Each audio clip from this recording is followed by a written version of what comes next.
To you from Tel Aviv, a region on edge tonight over fears of a wider Middle East war. In the last hour, Donald Trump says Iran's supreme leader is dead. If confirmed, it is a seismic moment for this whole area. So far, Iran has rejected the claims that he has been killed on what is a dramatic day, with Israel and America launching a wave of airstrikes on targets right across Iran.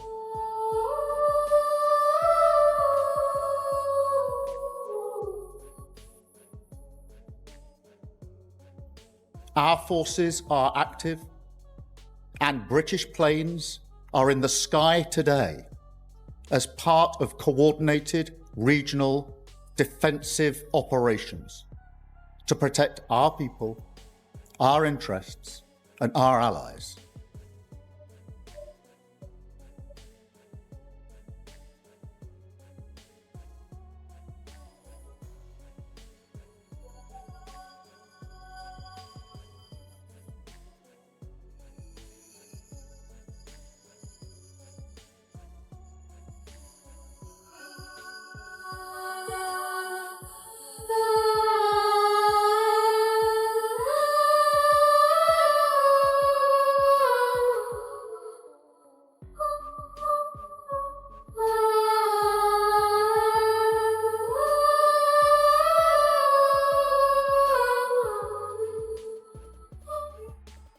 Iranian here, with a message for every single American who voted for President Trump.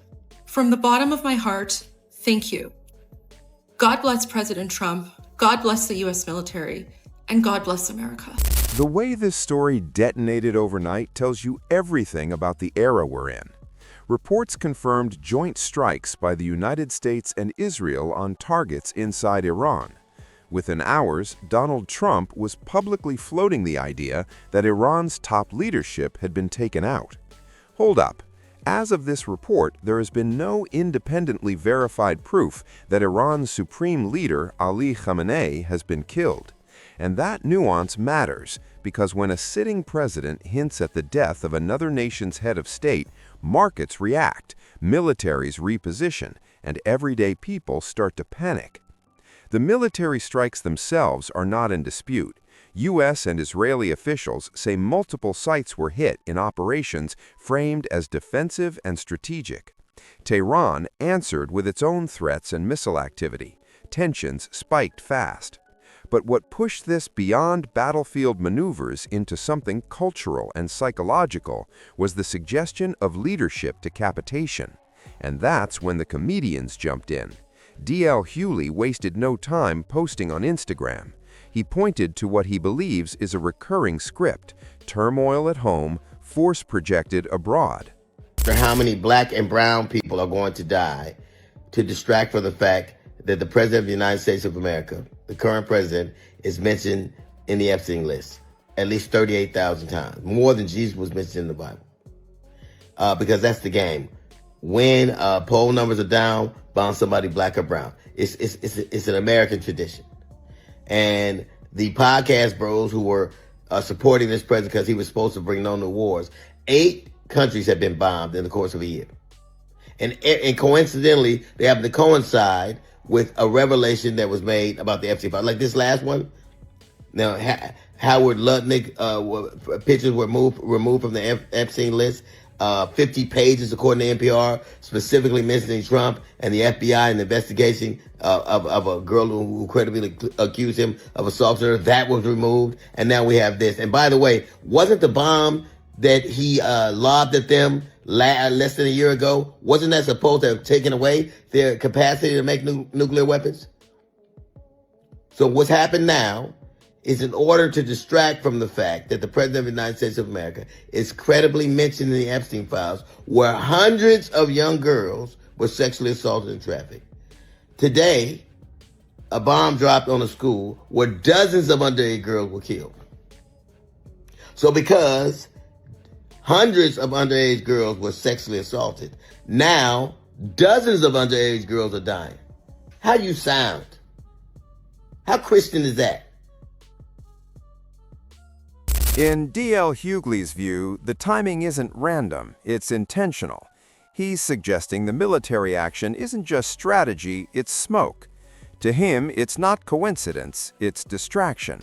To all of the podcast bros who, among the many reasons they supported Trump, one of the most prevalent ones was that he wouldn't start any new wars. And he has bombed 8 different countries in a year. He's become the first president to do so, including an attack on Iran today. So all of those podcast bros who full-throatedly supported him because he would bring peace and he wouldn't start any new wars. How's that going? Whether you're with D.L. Hughley or not, you can't ignore the feeling behind his anger. A lot of Americans see a pattern. Foreign interventions often pop up right when there's domestic embarrassment brewing. Meanwhile, Mehdi Hasan took a different approach on his Lenio channel, but landed at almost the same conclusion. He pointed out what he calls a predictable Republican playbook: slash social programs, cut taxes for the rich, jack up prices, then launch strikes in the Middle East. George Bush Sr. did it, George Bush Jr. did it, and Donald Trump has done it. Now, this is where it gets interesting. Donald Trump is not just alone in that pack in the sense the Swinso put it, mentally desiccated game show star. It's not just that it wasn't George Bush and Dick Cheney that attacked Iran, it was the guy from Home Alone 2.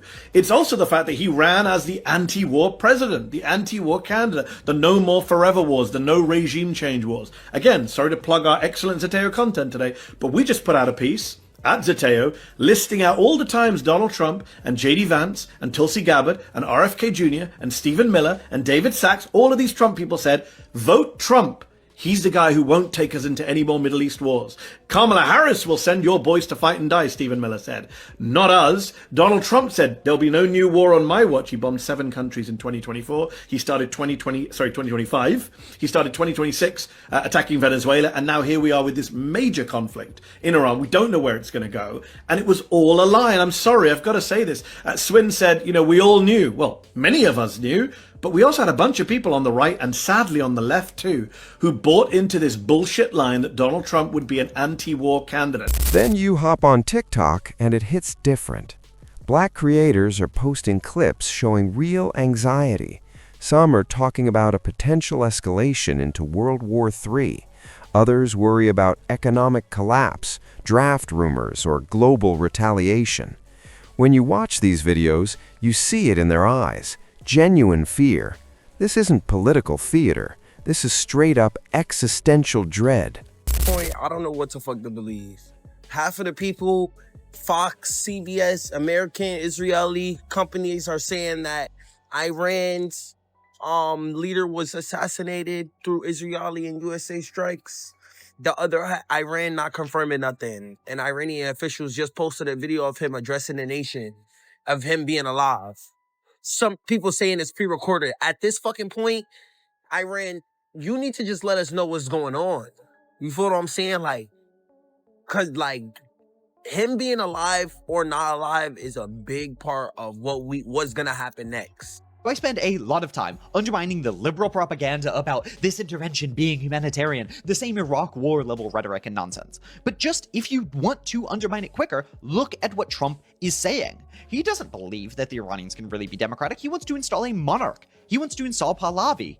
His own advisors to Israel believe that Israel has the right to expand to basically Iran's border. Nothing about this is maintaining the liberal system that was used to justify the invasions of Iraq or invasions of Afghanistan, and that means we have a new and different enemy, but an enemy that has, frankly, worse propaganda. At the same time, scroll through Iranian social media, especially within diaspora communities, and you'll see a very different vibe: cautious hope. Some are saying that even a chaotic regime change could finally open the door to a more liberal Iran. They talk about decades of repression and see potential opportunity in instability. That split reaction matters. For some, this is reckless escalation. For others, it could be the start of a long-awaited transformation. until Iran is free and we can welcome you back to our country with open arms and be the allies that we used to be before the Islamic regime took over our country in 1979. That's it. Thank you. Thank you so much, and God bless America. At the same time, scroll through Iranian social media, especially within diaspora communities, and you'll see a very different vibe: cautious hope. Some are saying that even a chaotic regime change could finally open the door to a more liberal Iran. They talk about decades of repression and see potential opportunity in instability. That split reaction matters. For some, this is reckless escalation. For others, it could be the start of a long-awaited transformation.